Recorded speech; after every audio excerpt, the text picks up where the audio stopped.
Meera Bhayandar highway पर western hotel lodging Kashigaon room number 306 में श्रीलंकन नागरिक रुका हुआ है और वह गैंगस्टर है। ऐसी खबर मिलते ही पुलिस वहां पहुंची तो उन्हें दिनेश कुमार अय्यर नामक आदमी मिल उससे पूछताछ की गई, मगर उससे उसके मूल निवास स्थान के बारे में पूछा गया तो वह संतोषजनक जवाब नहीं दे सका। इस दौरान पुलिस को संदेह हुआ, तब अधिक पूछताछ के दौरान उसने बताया कि वह श्रीलंका का नागरिक है। उससे उसका असली नाम और पता पूछने पर उसने अपना नाम अरुमाहद्दी जनित मधुसंघा डिसिल्वा, उम्र 36 वर्ष, निवासी N06 टेम्पल रोड, तेलवाथा, श्रीलंका बताया।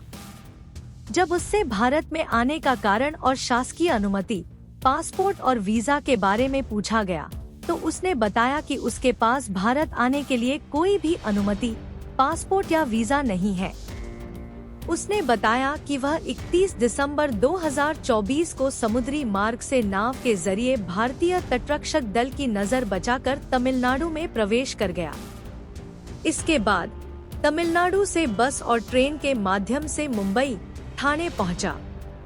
भारत आने के उद्देश्य के बारे में पूछताछ करने पर उसने बताया कि उसने 2015 में श्रीलंका में एक स्थानीय गैंग के विवाद में हत्या का अपराध किया था।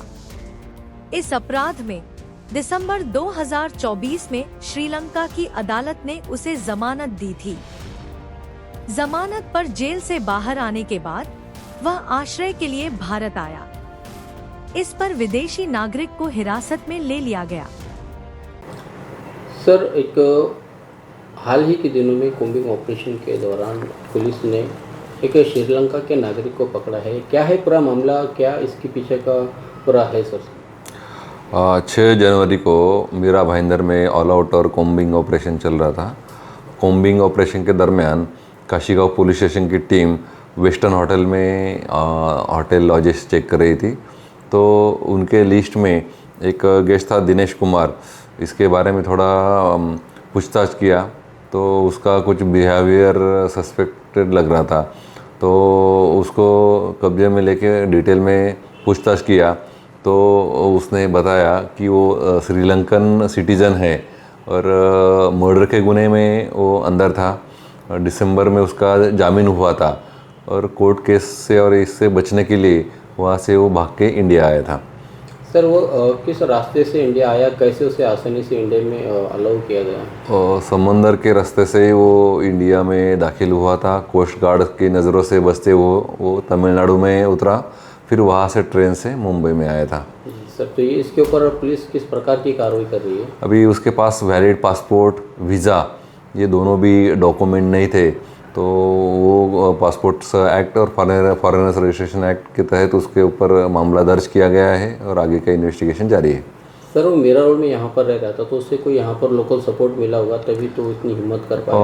उसके बारे में भी अभी डिटेल इन्वेस्टिगेशन चल रहा है, जैसे मालूमात पड़ेगी तो बताया जाएगा। जी सर, ये जो आरोपी जो है यहाँ पर जो पकड़ा गया है, इसका प्रोफाइल क्या है, इसका नेटवर्क क्या है? जहाँ तक हमें जानकारी मिली है कि ये कुछ जेल से ही अपना एक नेटवर्क चलाया करता था और ये वांटेड भी था कई सारे मामलों में। वहाँ गैंग वॉर के इसमें ही वो मर्डर के केस में जेल में था और बेल पे बाहर आया था। सर, ऐसा पता चल रहा है कि वो यहाँ पर इंडिया में अपना नेटवर्क बनाने के लिए आया था और वो उसी के लिए उसने सारी कोशिशें शुरू कर दी थी। अभी तो प्राइमरी इन्वेस्टिगेशन चल रहा है, अभी डिटेल में पूछताछ के बाद पता चलेगा। सर, और कुछ आप आह्वान करना चाहेंगे शहर के नागरिकों से, यहाँ के स्टेट एजेंटों से, यहाँ के होटल मालिकों से? इसके पहले भी मैं एक बार सब शहरवासियों को निवेदन कर चुका हूँ कि आपके घर में, आपके परिसर में ऐसा कोई भी संदेहास्पद दिखता है तो उसकी इन्फॉर्मेशन तुरंत नज़दीक के पुलिस स्टेशन को दे दे। माननीय पुलिस आयुक्त मीरा भाईंदर, इन्होंने भी एक नोटिफिकेशन निकाल के सब होटल्स, लॉजेस सबको ये बंधनकारक किया है कि आप ऐसा कोई भी फॉरेनर गेस्ट आए तो इसकी इन्फॉर्मेशन पुलिस को देना बंधनकारक है। ऐसा कोई भी संदेहास्पद भी रहे तो इसकी इन्फॉर्मेशन भी पुलिस को तुरंत दे दे। म्यांमार, बांग्लादेश, श्रीलंका, पाकिस्तान जो पड़ोसी देश है, वहाँ से जो भी कोई विदाउट पासपोर्ट, विदाउट वीज़ा यहाँ पे आते हैं उसकी इन्फॉर्मेशन देना ज़रूरी है।